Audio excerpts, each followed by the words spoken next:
Mevla bu tevanım Ali'dir Ali. Gözdeki nurum Ali'dir Ali. Hem de gururum Ali'dir Ali. Ali Ali Mevla, Ali Ali Mevla, Ali Ali Mevla, Ali.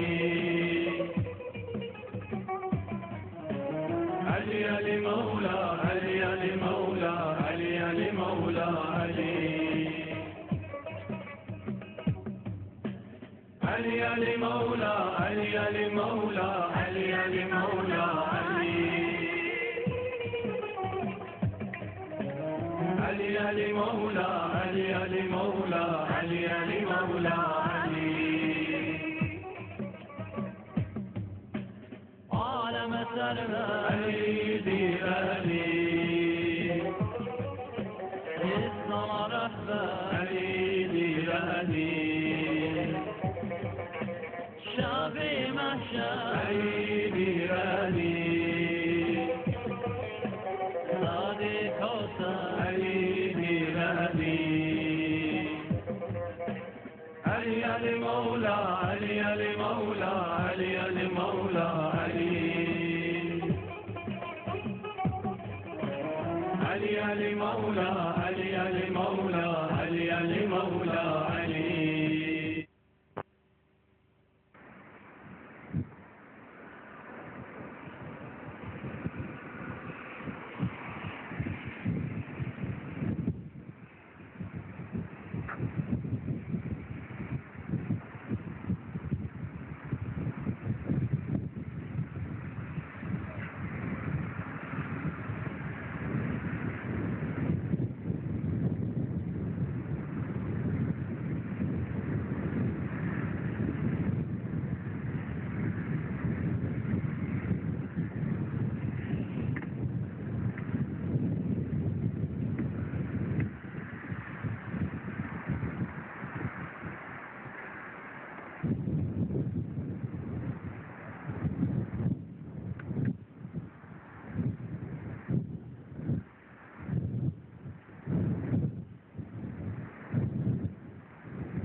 Düşün sen.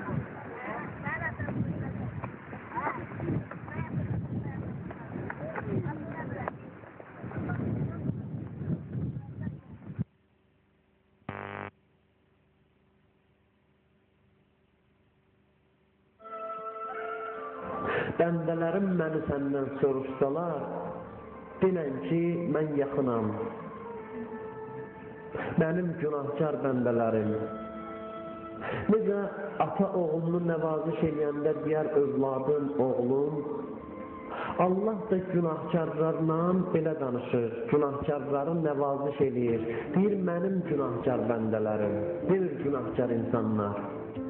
Ondan bildirmək istəyir ki, günahkarlar mənim mehribansılığımdan naümid olmasınlar, mənim rəhmətimdən naümid olmasınlar. Onlar mənim bəndəmdir. Onlar bəndəlikdən çıxıblarsa da, mən Allahlıqdan çıxmaram. Onlar bəndəlik sərhəddini keçib gediblərsə, mən Allahlığımdan imtina eləmərəm. Allah Həzrəti Davuda deyir ki, yer əhlinə denən, mənim Peyğəmbərim, dostluğa layiq olduğum halda nə üçün mənlə dostluq eləmirlər? Bir halda ki, ən yaxşı dost mənəm, dostluğa mən layiqəm, bunlar nəyə görə məndən dostluq eləmirlər? Mənlə olan şəxs paxıllıqdan, cəhalətdən, çarəsizlikdən uzaqdır. Ey Davud, məni axtaran tapar, məni tapan əldən verməməlidir. Davud, neymət bizdən olduğu halda bunu başqalarından görürlər. Sığınacaqları biz olduğumuz halda başqalarına tərəf qaçırlar. Qaçsalar da bir gün mənə tərəf qayıdacaqlar. Allah buyurur ki, mənim bəndələrim necə insafsızsınız. Siz məni yad eləmirsiniz, mən sizi yad eləyirəm. Gündə yüzlərlə sizə neymətlər verirəm, neymətlərimə güman cavab verirsiniz. Heç insafla bir araya sığar. Mən səni ibadətə çağırıram, sən isə başqa tərəfə gedirsən. Mən səndən bəlaları qaytarıram, sən isə günah işlərə məşğul olursan. Ey Adəm övladı, sabah qiyamət günündə nə cavab verəcəksən mənə?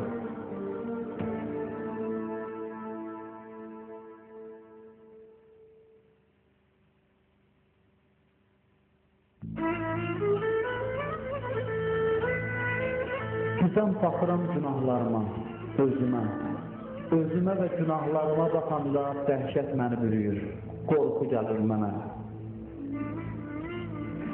Baxıram elədiyim əməllərə, nə qədər neymətlər zay eləmişəm, ömrümü bihudə keçirmişəm. Nami əməlimə baxıb, öz günahıma baxıb, özüm iyrənirəm öz günahlarımdan. Ki, hədisdə də var, Allah buyurur ki, öz günahınızı qiyamətdə özünüzə göstərsələr, deməsələr ki, bunu siz eləmişsiniz, özünüzü bağışlamışsınız. O günahlara baxıram. Səndən üst çevirib başqalarının qapısına getmişəm. Ürəyimdə bütlər düzəldib onlara ibadət eləmişəm. Ürəyini bütlər işğal edib, qəlbim bütxanadır. Sənin məhəbbətindən qeyri hər nə bütün var. Ya Allah, ya Allah, tut əlimdən əlim boşdur. Dünyada tənhayam, ürəyim bir sənə xoşdur. Rəhm eylə, əff eylə, bilirəm qərqə üsyanəm, şərmindən giryanəm, əməlindən pişmanım. Ey Pənahım, İbrəkahım, Rəstəcahım, çox günahım, məndən özgə, yox gümanım. Yoxumdur ayrı bir dərdim, yenə bir çarəyəm ya Rəbb. Məni əfv eylə ya Allah, elə avarəyəm ya Rəbb. Günaha baxıram, qorxuram, rəhmətə baxıram, qorxu rəhmət gedir, yerini ümid alır ki, inşallah bağışlayarsan.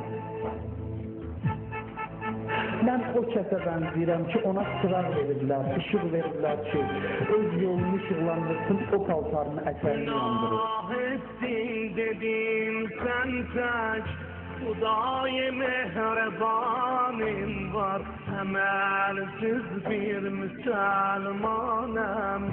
Kime yarab günahım var?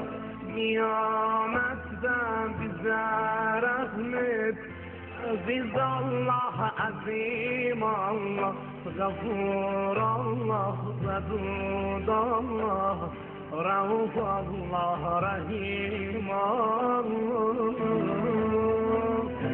Ey Allah'ım,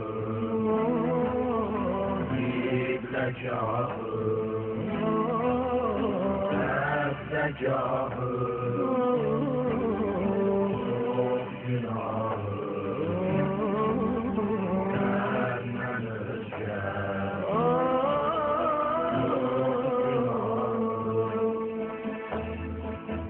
Yokumdur ayrı bir derdim, yine bir çareyem ya Rab. Məni əzzəyle ya Allah, elə avarəyəm ya Rab. Mənim günahım böyüdü, yoxsa sənin rəhmətin? Düzdür günahım böyüdü, amma bəs sənin rəhmətinlə müqayisədə günahım böyüdü, yoxsa rəhmətin? Məgər indiyə görə verdiyin neymətləri mənə görə vermişsən, ləyaqətimə görə vermişsən ki, indi də mənə görə bağışlayasan. Boşbutar bizi məst eylə irfanla, bir içsin aşıqlər, neçə peymanə Qur'andan. Qur'anı göndərdin, bizi çəksin xətalərdən, hifz eylə Qur'anı, özəlinlə bəlalərdən. Ey Allah'ım, İblecahım, Ebdecahım,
Ancaq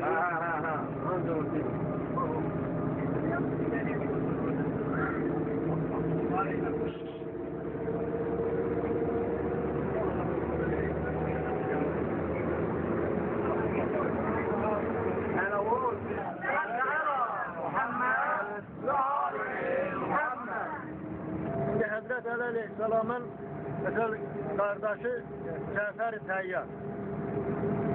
Biz yaxşı bilirik ki, bu müharibələrin hansındasa onun iki qolunu vurdular, Allah lənət eləmişlər. Ancaq baxmayaraq, Peyğəmbər salavatullah buyurdu ki, mənim qardaşım qiyamətin gündə cənnətdə ona o iki qolun əvəzinə Allah Teala ona 2 dənə qənət verdi və mələklərlə bu dəqiqədə o cənnətdə fərvaz. Bu hədis Əhl-i Sünnə kitablarında var. Bu kitabda da var. Əmmin dediyi fərvazı olma, bəli. Döyüşdə Cəfərin 2 qolu qopmuşdur. Həzrət Peyğəmbər onun kəsə 2 qolların əvəz olaraq 2 qanat verildiyini və o qanatlarla mələklərlə bərabər uçduğunu xəbər verdi. Ona görə də Cəfər Təyyar deyirlər. Yəni bu Əleyhisselamın qardaşıdır. Mələklərlə uçan yeganə şəxsiyyət ki, Allah ona 2 qanat verdi, mələklərlə pərvaz edildi cənnətdə. O cümlədən İmam Hüseyin Əleyhisselam da Kərbalada dedi ki, mənim qardaşımın 2 qollarınız Allah ona hacətlə hər kim ki, əbəlfəzi qapısına gəlsə, namız qaydımaz. Peyğəmbər Cəfərə 2 qanat verildiyini buyurmuşdu. Onun evladı Zərət İmam Hüseyin Əleyhisselam imamımız da buyurdu ki, mənim qardaşım əbəlfəzdə Allah ona hacətlər qapısını verir. Allah deyir ki, əgər kəsi əbəlfəzin qapısına gəlsə, ondan istəsə, əbəlfəz də məni o xahişi satırsa, mən əbəlfəzdən o xahişi qəbul edərəm. Qəbul edərəm. Bütün həzrətləri hacətlər qapısı əbəlfəz. Yəni, tarix təkrarlanır. Buyur qardaş, sən Qurandan, hədisdən nə ayə, nə bilərsən? Mən o Allah'ım ki, məndən başına mənə ibadət etməməni yapışməsinin namazdır. Və sana söz ayə 14'də dedim, mənim o Allah ki, məndən qeyri tanrı yoxdur. Mənə ibadət et və məni yad etmədiyin namaz qıl. Bismillahirrahmanirrahim. Quran-ı Kərimdə Allah Teala belə buyurur. Maidə surəsi ayə 90'da buyurulur. Ey iman gətirənlər, həqiqətən şərab, qumar və asılmış bütlər və qumardakı tuş oxları nəcis və murdardır və şeytanın ixtiralarındandır. Onlardan çəkinin, bəlkə nicat tapasınız. Muhammed və amin. Bu da necə hidayət oldum? Bu necə hidayət olunduğundur? Hicran, deməli burada Şərəfin amilinin kitab vardı kimdəsə. O hansı kitabda Şərəfin amili? Hidayət necə hidayət olunduğu əsərində burada adı çəkili alim var. Bu həmin alimdir. Bu alimdir. Seyyid Əbdülhüseyin Şərəfin Musəvi. Bu həmin şəxs ki, Vahabiləri möhkəm cavab edir. Necə var? Bu kitabda onun haqqında var. Yazır ki, Şii alimlərindən Seyyid Şərəfin Əbüləziz Ağul-Səud dövründə hətta getmiş orada olan bir əlinə görə Qurban bayramında padişah təbrik etmək üçün digər ölkənin İslam alimləri ilə birlikdə saraya dəvət olmuşdur. Padişahla görüşmə növbəsi Seyyid Şərəfin yetişdiyi var. Seyyid onunla görüşdükdən sonra gön cildli bir Quran-ı Kərimi hədiyyə olaraq ona vermişdir. O hədiyyəni alıb hörmət alnına qoymuşdur. Seyyid padişaha belə demişdir. Səud padişahına. Ey padişah, nə üçün keçid dərsi öpüb ona hörmət göstərsən? Padişah da mənim məqsədim onun içindəki Quran-ı Kərimə hörmət göstərməkdir. Dəriyi yox demişdir. Bundan sonra Seyyid Şərəfüddin düz dediniz. Biz də Peyğəmbərin evinin qapısını və məzarının ətrafındakı sandığı öpdüyümüz vaxt bilirik ki, bunlar xeyir və mənfəəti olmayan bir taxta və dəmir parçasıdır. Amma bizim məqsədimiz o taxtanın, dəmirin o yanında olandır. Biz bunları öpməkdə Peyğəmbəri nəzərdə tuturuq. Sənin keçid dərsini öpməklə onun içindəkini Qurana hörmət etmək istəməyin kimi demişdir. Deməli, bu cavabda, bu insan cavab vermişdir. Bu Seyyid Şərəfin bu əsərində burada vaxtda qeyd olunmuşdur. Allah qəbul etsin. Allah qəbul etsin.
Eğer her kimsenin bir şahı olsa,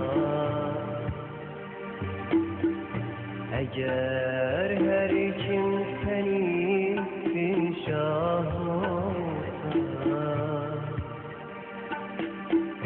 benim de şah olsa,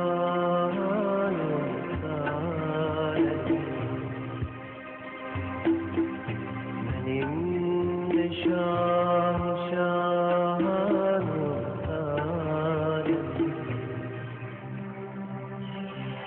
sen derlersin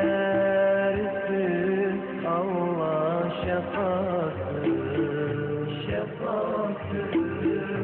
sen derlersin Allah şefaatı, benim de dermanım sanem ya Ali, benim de dermanım sanem ya Ali.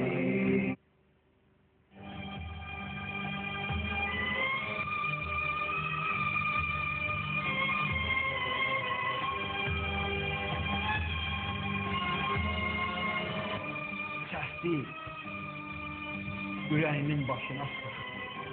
Qurban o insanın ki tək şəhid olacaq və o sən və billah və əla milləti Rəsulullah.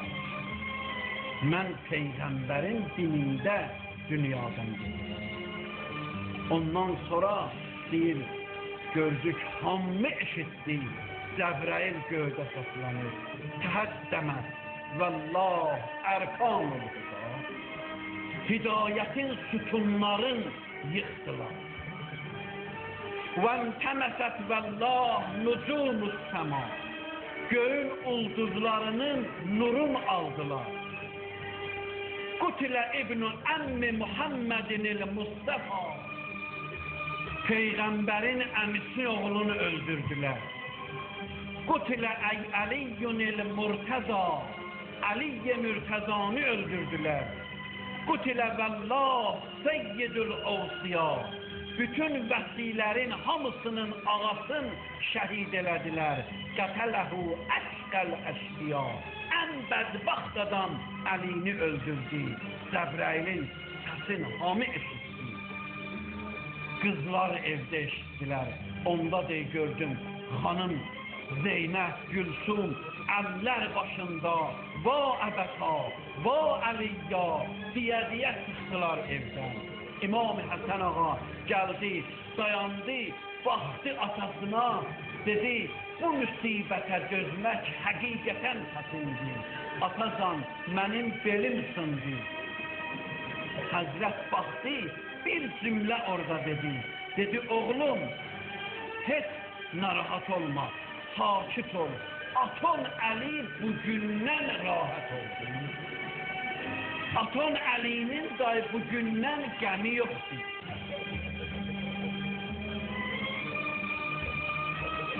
Əli üçün yerlər ağlar, göylər ağlar. Müsəlman səhlidir ki, kafər ağlar. Yazanda al-i taha novhəsin mən, qələm gördüm sızıldar, dəftər ağlar.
Ha bu servisler yukarıdadır ha. Güzelmen. Mertebe var. Şöyle bu onu attık.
Mahmud Aleyhisselam'ın babası ve hem efendim ziyaret yaladı. Ağamız buyurur ki, benim başımlarımı ziyaret edin, benim ziyaret edin.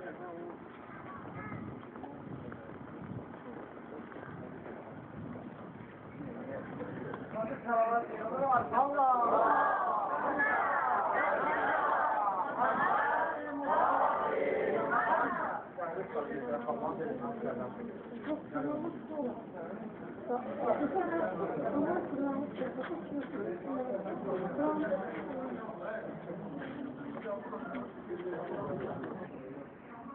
Evet.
Gel bak, gel hele, bak şimdi yolda gözüyor. Gel biraz gözüyor.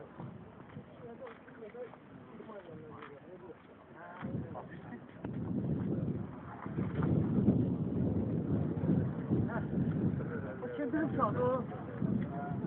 Kimdir çaldı? Pardon, pardon.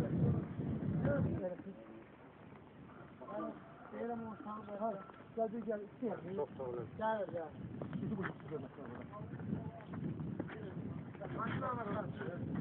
Allah ziyaretini kabul etsin. İnşallah. Geldi ziyarete de ağam. Ağa deyir ki, benim bacıram ziyaret edemez. Benim ziyaretime gelir. İnşallah ağanı 2 vaxtda ziyaret eder inşallah. Bundan sonra meşte kim geçse rahat edə bilərlər. Ses yakar. Rengi mi?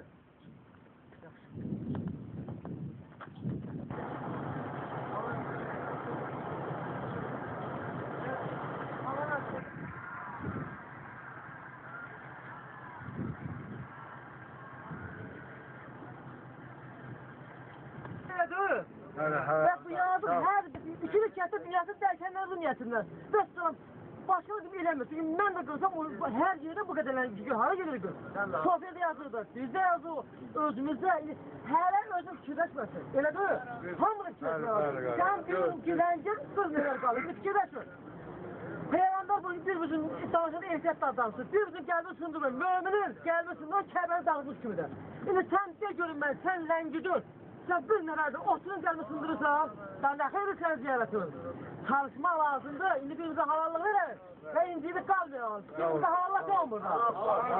Allah sizden de razı kalsın. Bu Sofya'dan da razı kalsın. Eyvallah şey ya. Gün 2 saat eşeğsiz kaldı bizi buraya getirmeye. Bu bitirmeye olmaz. Allah bunların özlerin canını sağ etsin. Dünyanın ahiretten abad etsin. Hastaları varsa Allah şefa versin. Dünyasını değişenleri varsa Allah ahiretten abad edip cennette eylesin. Hamımızın önünden ruhu şad eylesin. Hamımızın hastalarına şefa versin. Salavat peygamber ve Ali peygambere. Allahümme salli ala Muhammed sen de eziyetimizi halallah. Halal olsun, halal. Sağ olun, sağ olun, sağ olun, sağ olun, çok sağ olun, sağ olun. O sallıklimi bir yere demeli, yığıp aparmaz sesin şey. Çok. Allah canına değmesin, güzel. Aşağı kaldığımızda sesi şey var ha. Çok ses. Rahat oldu. Ama kesin geleceğiz. Yok.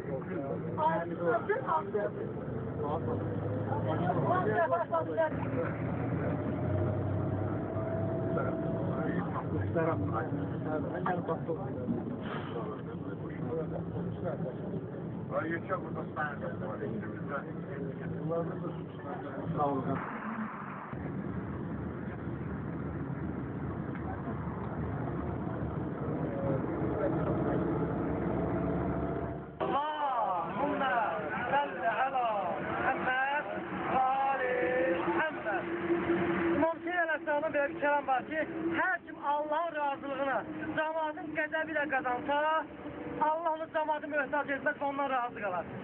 Her kim cemaatin razılığını, Allah'ın razılığından üstü tutsa, Allah Teala ondan narazı kalar ve onu ile cemaate mühtaç eder. Yani bu demek ki, hakkı demek lazımdır. Bazen cemaatin adını geçse de, Allah razı dinle onu. Şimdi ne demesədir? Peyğəmbər sallallahu bir hadis var. Der ki bir nefer imkanlardan bevaris olur, dünyasını değişir.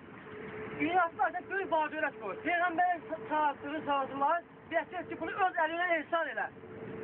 Bu dünyasını dəyişəndən sonra Peyğəmbər bunun əvəzinə ehsan edir.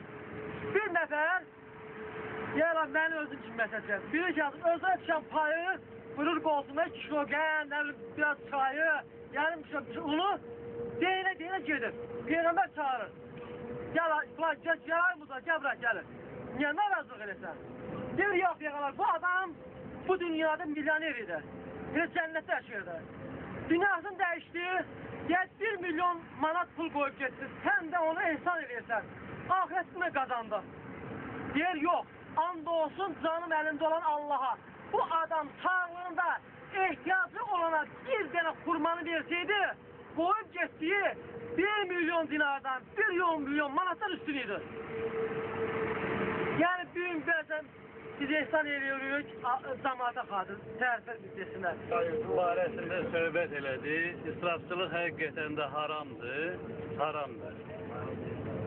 Onun haqqında Quranda bir inci saflığı varsa da suda artıq içiləndə dərd verir o da. Hər bir şeyin artıqlığı, israfçılığı haramdır.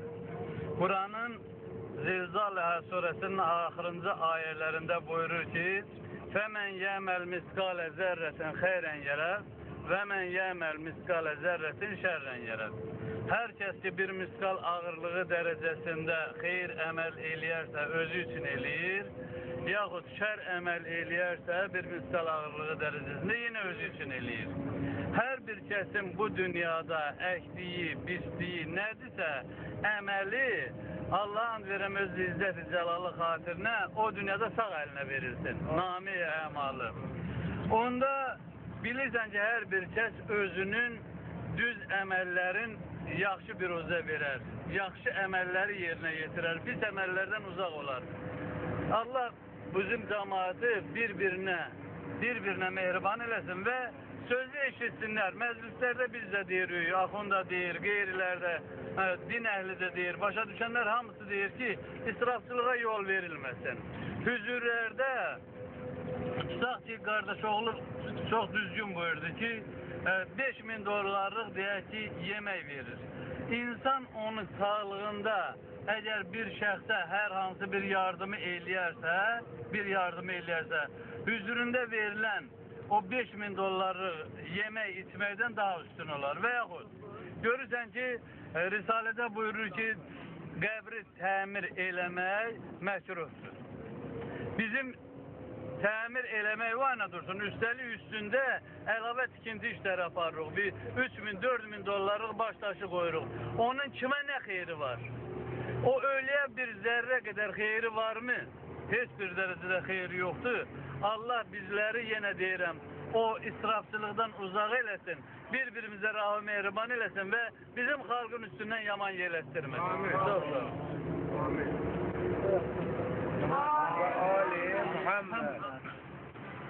Əmilər də buyursunlar. İndi fikirləşdim, birdən yadıma düşdü ki, Mürtəza Mütəhərri özünün Dastan və Rəstan əsərində belə yazır ki, əgər bir şeyi, bir xurmanı və yaxud bir çörəyi ehsan eləmək istəsən, birinci asva anva ehsan elə onu. Əlində bir xurma varsa, birinci onu asa və yaxud anva ver. Ondan ötəndən sonra keçir ailəyə, uşağa, evdəkirin altına. Üçüncü gəlir qohum əqrəbə, dördüncü hüzür məclislərində və yaxud qeyri yerlərdə verilən ehsanatlardır. Və yaxud da ki, yolda dayanan. Görürsən ki, bir qarasıdır, dayanıb yolda, əlini açıb bilmirsən. Bu sənəti xəstəlikdir bunlarda. Onlar necə bizdə daş daşıyırlar, ev tikirlər. Onların da sənəti xəstəlikdir. Əl açırlar, dilənirlər, dolanmaq yolu o cür tutublar. Götürür, ona pul verir. Ona pul verməkdənsə, hər şəxsin özünün qohum əqrəbəsində kasıbı da var. Əlsiz, ayaqsızı da var, imkansızı da var. Hamısından yaxşı olar ki, öz qohumuna, əqrəbəsinə əl tutsun, aparsın, onu versin. Necə ki, bu dünyada elə desin ki, Allah atva rəhmət eləsin, mənə falan qədər yardım elədi. Heç, onu da Allah rızasını eləsin, heç onu görkələmək də lazım deyil. Görkələmək də lazım deyil. Elə gizlincə versən, daha yaxşı olar. İndi dediyim kimi, bir ağ dediyim kimi, yenə də israfçılıq haramdır. Hər nə eləyirsənsə elə, Allaha xatir elə. Allaha xatir. Allahı başın üstündə gör və o işə əncam ver yenə. Allaha əgər unudarsansa, Allah sənə onun əvəzində onun haqqını verər. Unutsun da və yaxud unutmasın da Allah'a da razı salmaq üçün hər hansı bir iş eləsin, yenə Allah onun haqqını verər. Allah bizim bu cəmaatın əziyyət çəkdi bu isti havada, ziyarətə getdilər, imamı razı saldılar, imamın evlatların gəldilər, yoxladılar. Allah da bunlardan razı qalsın, imam da razı qalsın. Allah bütün ziyaretçilerin ziyaretinde kabul eləsin. Esselamu aleyküm ve rahmetullahi ve berekatuhu. Buyur. Bismillahirrahmanirrahim. Ben şehirler barəsində bir ayet buyuracağım. Ali İmran surəsindən. Allah Teala buyurur ki, Allah yolunda öldürülenleri ölü zənn etmə. Onlar öz Rəbbinin yanında ruh içindədirlər. Yani şəhidlər heç vaxt ölməz. Şəhidlər heç vaxt ölməz. Yani onlar ne kadar ölü olsalar da ruhen diridirlər onlar. İster Allah yanında, ister bende yanında diridirlər. Yani bizim öz qəlbimizdə də biz onları diri sayırıq. Yani ruhen onlar diridirlər, ölmürlər. İmam Aleyhisselam buyurur, size edilen pisliği əffedin. Ancaq sizin millətimizə qarşı edilenlərə əsla əff etmir, bağışlamır. Yəni bizim millətə də, bizim ölkəmizə də bu dəqiqə, tək bizim ölkə deyil, Müslüman ölkələrinin bütün ölkələrə təcavüz olunur. Yəni bunlar nəzərdə tutulur. Həzrət Əli bunları nəzərdə tutulur ki, yəni Müslüman ölkələrinə təcavüz edilenləri heç vaxt əff etmək lazımdır, bağışlamaq lazım. Nə əlindən gəlirsə, onlara qarşı cihad etmək etməlisən. Rahmanirrahim. Həd surəsi ayə 3'də buyurulur ki, insanlardan eləsi var ki, həmişə heç bir birliyi olmadan Allah barəsində mübahisə edir və hər bir murdar və itaətsiz şeytana tabi olur. Peygamber sallallahu aleyhi ve sellem buyurmuştur ki, qəbirləri tez-tez ziyaret edin. Çünkü bu size ahireti hatırladır. Eyvallah. Bismillahirrahmanirrahim. Həzrət Peyğəmbərimizin gözəl hədisləri var sözü haqqında. İkisini də mən deyim. Tövbə edən şəxs günahı olmayan şəxs kimidir. Və o birisində demişdir. Hər bir dərdin dərmanı var. Günahların da dərmanı tövbədir. Allah qəbul etsin. Ziyarətlərimizi o cümlədə bugünkü ziyarətlərimizi Allah qəbul etsin.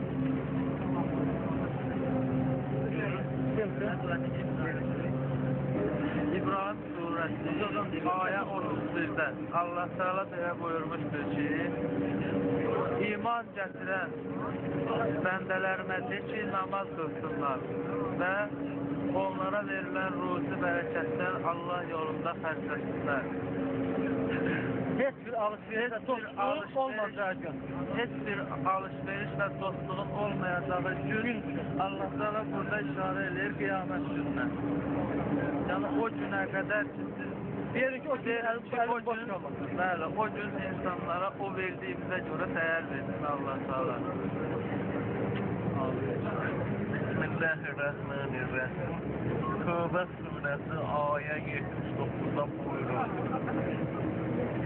Həvəs və sədəqə verən və müstəhil sədəqə ödəyən müminlərə və yardım imkansız miktarında sədəqə əvəzinə müminlərə məqsərə edənlər Allah məqsərə edər və onları bütün Allah sizden razı kalsın. Allah kardeşimiz canımızda. İslam yolunda bunun zəhməti var. Bəli. Həqiqətən kardeşin yeri var. Allah sizden əziyyət etsin. Yəni, həmən olsun. Ne gördün? Vermenin qəbuludur. Gerçek gündür. Allah sizi hidayet eder. İnşallah. O gün olsun ki səhət bizdən ziyarət edib, görə bizdən namaz qılar. İnşallah.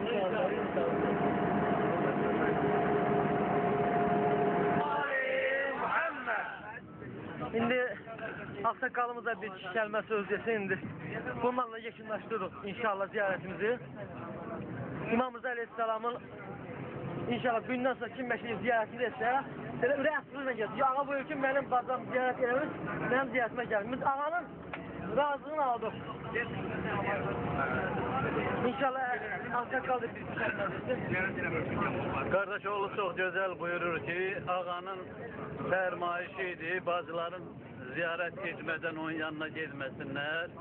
Ağanın fərmayişini yerinə yetirdik. İnşallah Allah qismət eləyər, yenə də əvvəllər gelmişik, bir də gedərik ziyarətə. Bəyəqdən qulaq asıram, Allah elmlərinə, zehinlərinə bərəkət versin. Zavanlar Quran-ı Kərimdən yaxşı ayələr misal gətirdilər, hədislər söylədilər.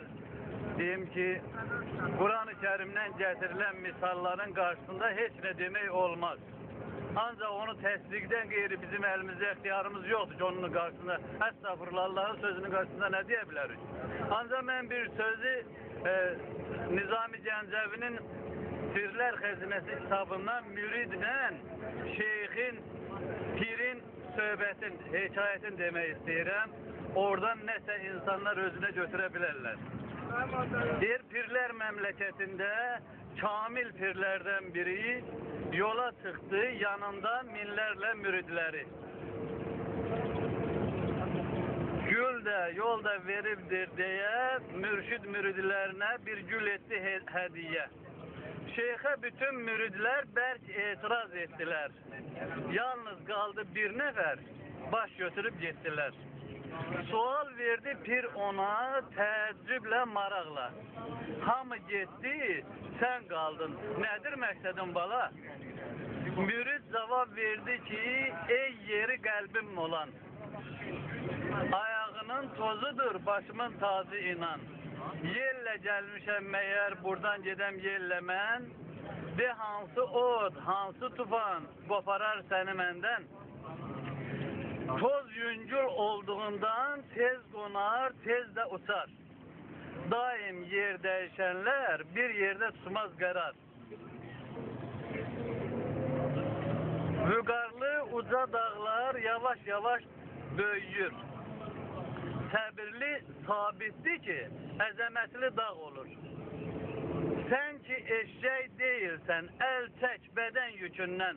Zahidlik yükü daşı, xəm deyilsən əgərsən. Sənin zahidlik xəttin əyilməsə, düz olsa, yas nədir bilməyəcək, hamı vaxtda da yasa.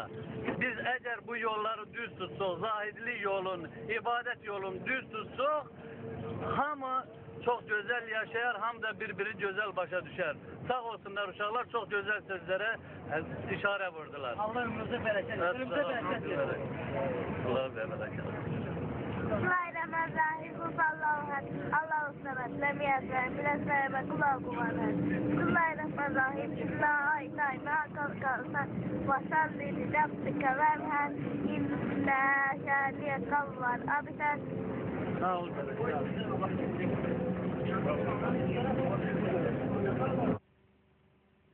Ata-ana çətinliyə düşür qiyamətdə, məhşəri gəzib min çətinliklə övladını tapır məhşərdə. Deyir ki, tanıdın bizi, deyirlər bəli, övlad deyir, tanıdın. Sən mənim ata-anamsız, siz mənim ata-anamsız. Deyir, oğlum, yadındadır da dünyada sənin üçün nələr çəkdik biz, nə qədər zəhmət çəkdik. Səni öz canımızdan çox istəyirdik biz dünyadan. Hər cür xidmət edirdik sənə. Yadındadır bu şeylər? Bəli, yadındadır. İndi o xidmətlərin əvəzində ki, biz sənə eləmişik, səndən xahiş edirik ki, biraz savabından ver, bir dənə savab ver, bizə bizim ürəyimizi şəd elə. Sən də bizə savab ver, bizi şəd elə. Oğul cavab verər, deyər, ey mənim ata-anam, Görmürsünüz nə baş verir burada? Görmürsünüz cəmaat necə çətin vəziyyətdədir burada? Bizdən bir dənə savabı ki verdim, işin olur savaba qaldı axırda. Onda necə olacaq? Bəlkə elə bu bir savab ki sənə verdim, ona möhtac oldum axırda. Ona görə xahiş edirəm, mən narahat elədim, gedin şüzün qalacaq. Onda deyir, ata-ana ağlar gözdən ayrılarlar. Həsrətdən barmağını yiyərlər. Bu evlər üçün halala harama baxmadı. Bunun üçün bu qədər zəhmət çəkdi, bazen görsən deyir ki, deyirəm, içki məclisinə getmək olmaz, haram məclisdir, dostum baxı mənim. O dost qiyamət günü üzün yana çevrəcək səni görəndə. Ona görə ki, gedir onun məclisində oturub günaha düşürdün. Onun o məclisdə oturmağın hər anına, hər dəqiqəsində çəkdiyin ləzzəti bir burnundan gətirəcəklər. O dost səni tanımayacaq. Quran buyurur ki, o gün belə dostlar bir-birinə düşmən olacaqlar.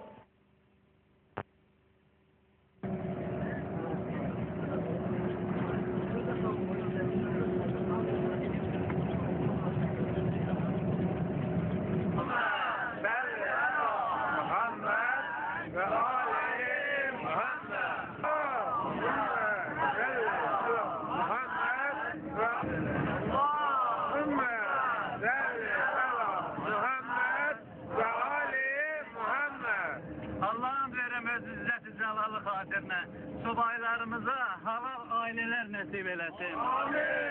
Bu subaylarımızı, bu cavan uşaqların dağın atalarının analarının ürəyinə səyməsin. Və bu cavanlara saqqalsız qərar verməsin. Allah sizi minbudaq eləsin. Allah elmizdə, zehninizdə, qazancınızda min bərəkət versin. Allah sizə sağlam can, sağlam düşüncə, sağlam əqidə versin.